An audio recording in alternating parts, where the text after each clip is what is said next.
Well, cinnamon buns are comfort food, often sold at airports and shopping mall food courts. Unfortunately, eating one of them will pack, about 900 to 1,100 calories into your body. We have a homemade, healthier version with 1/3 of the calories. A third. Chef Kelly York from the Kitchen Hotline is here to show us how to make this healthy swap. Hello. Hi. That's absolutely correct. You can make them at home, and not only are you saving on the fat and sugar and all of those unhealthy aspects, the hydrogenated oils, they're cheaper to make.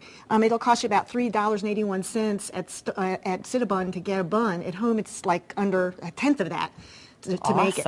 So let's go under ahead 50 real quick. cents. So and even icing. Under 40 even. Kelly didn't take the icing off. So let's get started. Yeah. So first thing we're going to do is the Cinnabon has 3 components: the dough, the filling, and the frosting. And what we're going to do first is start with the dough. This is developed for a bread machine recipe, but you can certainly make it by hand if you don't have a bread machine. So what we're going to do is demonstrate how to do that in the machine. First thing you're going to take is some eggs, or a cup of evaporated milk. We're putting in there some coconut cream. Now you would skim the cream off the top of your coconut milk can, or you can buy some products like at Whole Foods that comes in a block, and you add water to reconstitute it, and then you have it on hand all the time. Coconut cream. Well, that's simple. Okay. Yeah, you can also use coconut butter, but for this, I would recommend the coconut cream over the coconut butter. The coconut butter works great in the frosting. All right. So we take that milk, and we're going to heat that with the coconut cream and some pumpkin puree and a little bit of stevia. You get that about 100 degrees. Put that in the bottom of your pan.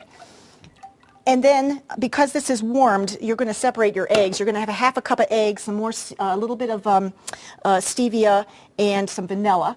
And that goes in there. You didn't want to heat that with the milk because you don't want to cook your eggs. Right. And we'll have this on our website. Right. The website recipe is available. Please check that out. Then we're going to add 2 cups of graham flour and 2 cups of all-purpose flour, plus 2 tablespoons of vital wheat gluten. The wheat gluten is going to help raise that dough because we're using a heavier flour with the whole wheat flour. With the whole wheat. Okay. So that goes on top, and you want to float that on. Now this step here, you can do ahead of time and set your machine to go, several hours in advance, or you could start right away. But of course, first we got to put in the yeast. And what I use is the yeast for the whole grain. It's the Hotchkiss Mills active dry yeast. That too, yeah. Yeah, and 1 package of those is about 1 1/4 the amount of what a normal active dry yeast package is.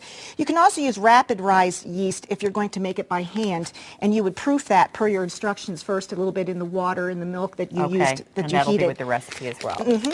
So that goes in your machine. Now, the machine will mix it and proof it for you. It usually takes anywhere between 1 to 2 hours. You want it to double in size. Once it does that, you're going to pour it out onto a greased, clean surface. All right. And you're going to roll it out to about 25 inches wide and 15 inches, or 15 inches wide and 25 inches long. Okay, let's quickly Next, do the filling. we're going to take some melt butter spread. This is a non-GMO coconut oil and butter blend. Okay. And you mix that on top of the dough, and then on top of that, this is 1 cup of stevia, brown sugar, and 5 tablespoons of cinnamon. Now the key is you have to have a lot of cinnamon. Yes. Don't look at a recipe that has 1 tablespoon of cinnamon in the filling. Add more. It's just not going to do it.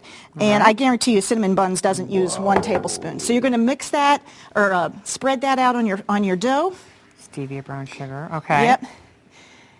And then we're going to roll it up. Now my hands are a little dirty, so this might be a little tricky. And then the icing is here. Kelly didn't use a lot. It's just a thin icing on the top. That recipe will be on the website. It does use some powdered sugar, but only about 1/3 of what we normally use. Correct. And real quickly, Kelly, what do we cook this on after we slice these? About 350 degrees for about 18 to 20 minutes. You can also drop that down to about 335 if your oven runs hot. Okay. You don't want them to get real brown. You want to take them out when they're just a little bit golden, and then frost them. The directions are on the recipe on the website. Please check it out. We will. And enjoy your buns. Well, if you want to give the Kitchen Hotline a call today between noon and 4 p.m., Kelly and her colleagues answer that number at 877-773-8485. And, of course, more details on our website. Thanks, Kelly. Thank you. It is 8:40.